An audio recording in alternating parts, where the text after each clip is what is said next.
હરની road પર 3 દિવસથી ખાડામાં ફસાયેલો ટ્રક વડોદરાના સ્માર્ટ સિટીના દાવાઓ સામે વિરોધનો સૂર।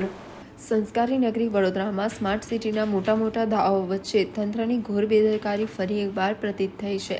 શહેરના વ્યસ્ત ગણાતા હરની રોડ પર પડેલા એક વિશાળ ખાડામાં ભારે માલવાહક ટ્રકનું ટાયર ખૂબી જતા તે છેલ્લા 72 કલાકથી ત્યાં જ અટવાયેલો પડ્યો છે। મુખ્ય માર્ગ પર જ આ રીતે ભારે વાહન ફસાયેલું હોવાથી રસ્તો અત્યંત સાંકડો થઈ ગયો છે। પરિણામે દિવસ દરમિયાન આ વિસ્તારમાં સતત ટ્રાફિક જામની ગંભીર સમસ્યા સર્જાઈ રહી છે, જેના કારણે વાહન ચાલકો અને સ્થાનિક રહીશો ભારે હાલાકી ભોગવી રહ્યા છે। સ્થાનિક રહીશો અને વાહન ચાલકોમાં આ મામલે ભારે રોષ જોવા મળી રહ્યો છે। લોકોનું કહેવું છે કે કરદાતાઓના કરોડો રૂપિયા રોડ રસ્તા અને માળખાકીય સુવિધાઓ પાછળ ખર્ચવામાં આવે છે, છતાં પણ ચોમાસામાં કે સામાન્ય દિવસોમાં રસ્તાઓની હાલત બિસ્માર જ રહે છે। તંત્ર દ્વારા સ્માર્ટ સિટીના નામે માત્ર કાગળ પર જ કામગીરી દર્શાવવામાં આવી રહી હોય તેમ લાગી રહ્યું છે।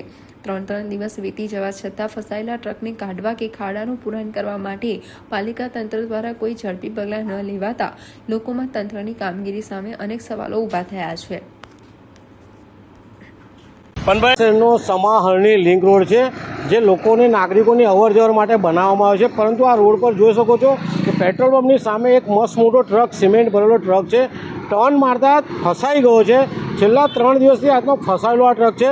સાથે આ રોડ પરનો વાહન વ્યવહાર આપ જોઈ શકો, 24 કલાક ધમધમતો આ રોડ છે। આ ટ્રક અડધા રોડ પરથી 3 દિવસથી અટવાઈ રહ્યો છે। ન તો વડોદરા મહાનગરપાલિકાને દૂર કરતું, ન તો પોલીસ વિભાગ આવીને ટ્રકવાળાને કોઈ જાણકારી આપતા। મહત્ત્વની બાબત એ છે કે જે કોન્ટ્રાક્ટર છે કે જે બિલ્ડર છે, જેમણે સિમેન્ટ મંગાવ્યો છે, એ પણ કોઈ કાર્યવાહી કરતા નથી કે સિમેન્ટ ખાલી કરીને ટ્રકને આગળ લઈ શકે। ક્યાંક ને ક્યાંક જો અહીંયા મોટો અકસ્માત સર્જાય તો મને એવું લાગે છે કે આ કોન્ટ્રાક્ટર કે આ બિલ્ડરનું નામ લેવું જોઈએ, કારણ કે વારે ઘડી આપણે જોઈએ કે ઊભેલા ટ્રકમાં ગાડી ઘૂસી ગઈ। આ ટ્રક ઊભેલો છે, રાત્રે કોઈ જો વાહન ફાસ્ટમાં જાય યા આને ઠોકાઈ જાય, અકસ્માતે મૃત્યુ થાય તો આ ટ્રક જવાબદાર રહે ને ટ્રકનો માલિક બી જવાબદાર રહે, સાથે જે બિલ્ડરે આ કોન્ટ્રાક્ટરે આ સિમેન્ટ મંગાવ્યો છે એ પણ જવાબદાર બની શકે છે। તો અમારી વડોદરા શહેરના પોલીસ કમિશનર, વડોદરા શહેરના મ્યુનિસિપલ કમિશનરને વિનંતી છે કે આ ટ્રકના જે પણ માલિક હોય, જેણે મંગાવ્યો હોય, એની સામે કાર્યવાહી કરે, ટ્રક અહીંયાથી દૂર કરીને રસ્તો ખુલ્લો કરે।